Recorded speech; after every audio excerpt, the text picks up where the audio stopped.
Welcome to today's episode of the Bryan G Real Estate Podcast. I'm your host, Brian Gutierrez. If you're enjoying the show and receiving value from our content, please hit the subscribe button so that you won't miss out on the next episode. Now let's check out today's show. Today we're going to be talking about how fixing my knees, my back, and my shoulder changed my outlook or my approach to goal setting. In a previous episode, I shared with you my work history leading up to real estate. I'm doing real estate now for about 10 years. I love it. It's great. But before that, I did furniture repair and warehousing for 15, 16 years before that. And as I described before, at first that kind of work builds your body up, makes you stronger, but over time it slowly breaks you down. That was one of the reasons, not the only reason, but one of the reasons why I left that line of work and came into real estate. Okay. Well, years later, that physical toll on my body was starting to catch up with me. And I had two bad knees. So I had, a repair on one. I had a partial replacement on the other. My back was bothering me. I got that taken up. I had, set the goal to just get my body fixed, right? Recently had rotator cuff surgery. So I'm just like, all right, I'm going to take this 2 years and I'm just going to knock it all out and just get it all done, right? And the motivation to that is that I wanted to be more physically fit, to be more active, to be lighter on my feet. So I had set the goal of completing my last physical therapy, losing a little bit of weight because I had become sedentary, over time, just because of my, limited physical ability, right? And to, look better and feel better. And I even got a gym membership, which I actually do use, just saying, maybe not as much as I should, but I do have a gym membership and I do use it. And those of you who know me, I like to have a little fun with things. So I had to brand it, borrowing from Iglesias, from fluffy to fit. From fluffy to fit. That's going to be the workout challenge for myself and my goal, right? And I also thought that this would be or would teach a great lesson for the kids. Things like, playing through the pain, listening to my doctor, not letting this affect my business, right? And let's face it, dads, we're all looking to teach these great life lessons to our children, right? We're always looking for those opportunities, right? And I saw this as one of those opportunities. And so that was my original goal, okay? And that's the motivation behind my original goal. Now, I'm going to put that on hold for a minute. We're going to come back to that. And I would just like to talk about goal setting in general for a minute here. Now, one thing that I've learned that successfully setting and achieving goals is simple, but it's not easy. Let me repeat that. Successfully setting and achieving a goal is simple, but it's not easy. Now, if achieving your goals were simple, then everybody would be successful at it, right? Well, you would think so, but let me explain. Whether it's a personal goal or for business, we have the reasons for setting that goal. Here is the mark. Here is my goal. And when we set those goals, we either know instinctively or by our research that we need to do these certain things every week, every day to achieve that long-term or short-term goal. We know what we need to do. That's the easy part. What's the not easy part is making the simple choices to do the right things every single day to achieve that goal. That's the not easy part. Coming up with the plan is easy. That's great. I can make out the best plans ever. But executing them, however, right? And that's what it requires. That's the not easy part. See what I mean by that? So what keeps us from that, right? What keeps us from achieving those goals? Well, I think the biggest thing is quite simply distraction, right? We're moving right along with our day. Everything's going great. We're making good choices, right? That's what my wife, the school teacher, would say. And then something comes along and it's like, oh, all right, you got to take care of this. All right, so you take care of it and then you get back to it. Okay, I'm chugging right along. Oh, something else came up and I went and go get that. And these things keep coming up and getting in our way and distracting us. Now, why are these things getting in our way? Well, more often than not, it's because we are disorganized. We're losing focus. And what happens is we're spending more time on the urgent than what is important. Does that make sense? We oftentimes do the urgent at the expense of the important.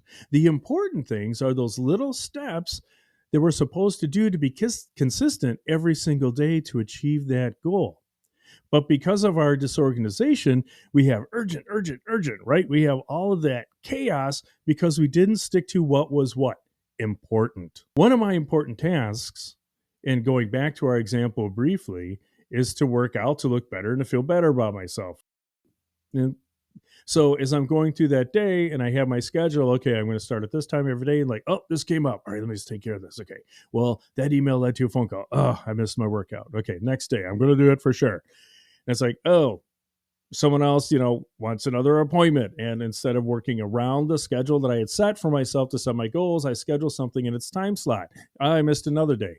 And then day 3 and 4, okay, I get to the gym, I get to the gym. And then day 5, something comes up. Day 6, something comes up. And then day 7 and 8, I go back to it, right?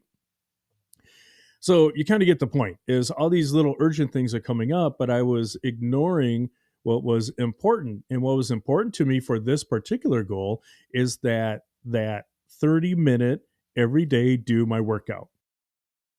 That was the important thing, but I was letting these urgent things, which really, upon reflecting on it, didn't truly have to be done right at that time when I really honestly reflect on that. And so it interrupted what was important. There are the important tasks in regards to this goal for each day. Make sense? But I believe a lot of this starts off in the morning, right? How we start our morning really sets the tone, sets the pace for the rest of the day. There's a phrase out there, own the morning, win your day, right? And that is really, really a good piece of wisdom there. So instead of waking up every day and saying, what do I have to do today? And I'm guilty of this, okay?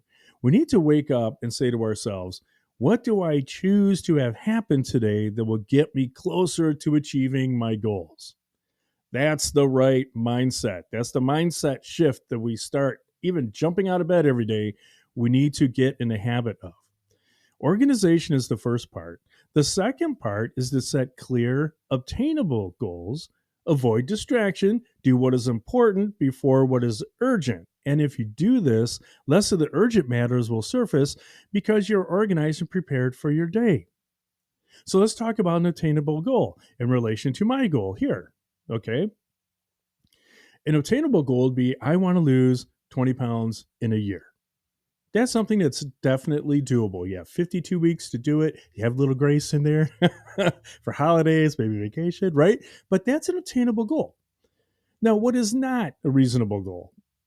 In relation to this, it'd be like, I want to lose 50 pounds in 6 months. Yeah, let's do it. Right? I'm going to hit the gym 4 hours a day.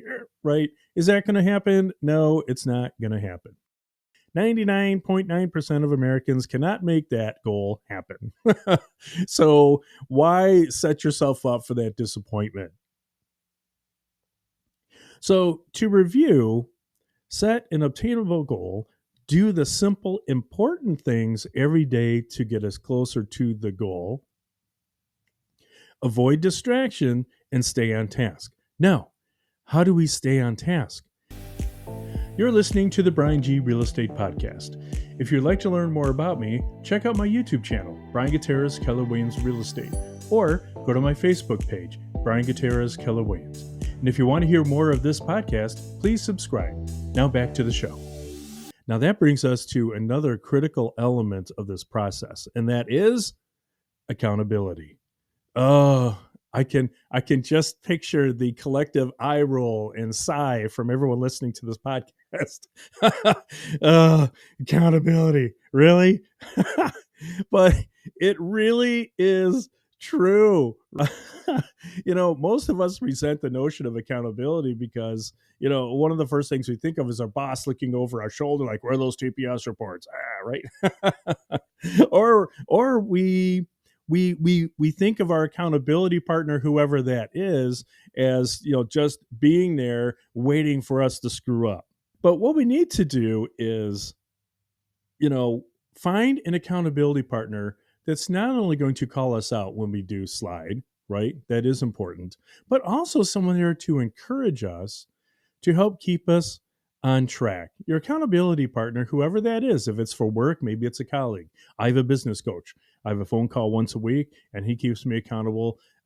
Keep my business on track and doing what I'm supposed to do. If it's something personal, maybe it's a family member or a personal friend, right? But you need someone who can just kind of help there and just kind of be your coach. Think of it as a coach, someone to help you out, someone to give you advice, someone to help keep you on track. Because let's face it, we're all human. And life happens. Life is what happens while you're making plans, right? So we just have someone to lean on there to help us out is a great thing to have. And we also need to remind ourselves that our actions affect those around us in a good way if we're organized and focused. And accountability helps out with that. Conversely, our actions can affect those around us negatively if we're not. Which is why it's good to have someone to be there as our accountability partner to keep us on track. Because it really comes down to when we set a goal, we're really making a promise. And we don't want to break that promise, whether that promise is to ourselves or to others. In other words, it's not just about me. It's just not about me and my goals because my actions are affecting those around me. And you know what? Motivation isn't enough. Assigning resources isn't enough. Affirmations are not enough. Having a positive outlook is not enough. We need to adjust our mindset, reset our mind to achieve our goals. But what does that look like? And for me, I kept falling off the wagon with, working out every day. And I was trying to figure out why. And when I said to myself, why, that led me to, why am I doing this in the first place? And then that got me thinking even more like, okay, let's really, let's do a deep dive into the meaning of the why. What is the real meaning behind this goal? And what is the true intention of our goal?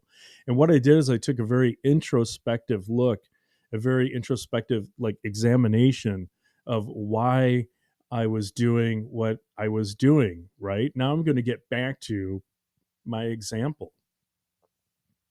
I talked about earlier how my dad liked to teach life lessons to our kids. Well, the lesson that I thought I was teaching my kids about recovering from surgeries, losing weight to look better, to feel better, playing through the pain, still working through my discomfort, intestinal fortitude, doing what needed to be done to meet my goals of being able to hike again, ski, mountain bike, Well, that was completely wrong.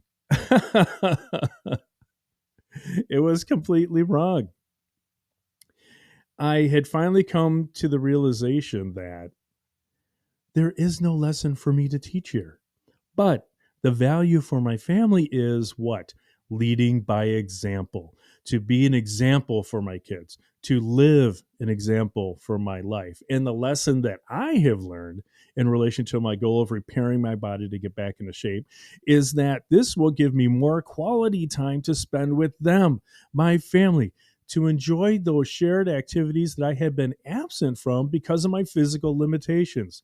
To be healthier, not just to look better, but to simply have more time on this earth, to enjoy their company, to enjoy their love, not just here in the present, but also in the future. Now I had moved beyond motivation, beyond intention, beyond affirmation. Now I'm talking about what? I'm talking about purpose. And that's the next level.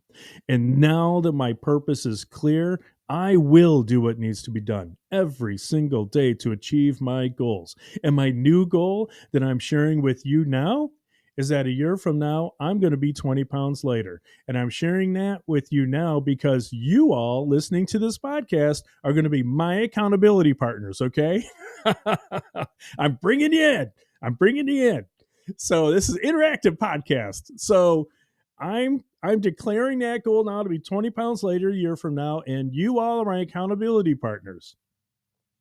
And a year from now, I'm going to be airing a podcast, and I'm either going to be celebrating my accomplishment or I'm going to be owning my failure. So what are your goals? Are you ready to do those little things every single day to achieve your goals? What is your purpose? Who is your accountability partner? And you know what? Take some time to figure this out.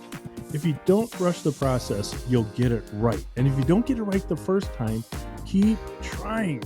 Remember, a winner is a loser that tried one more time. Thank you so much.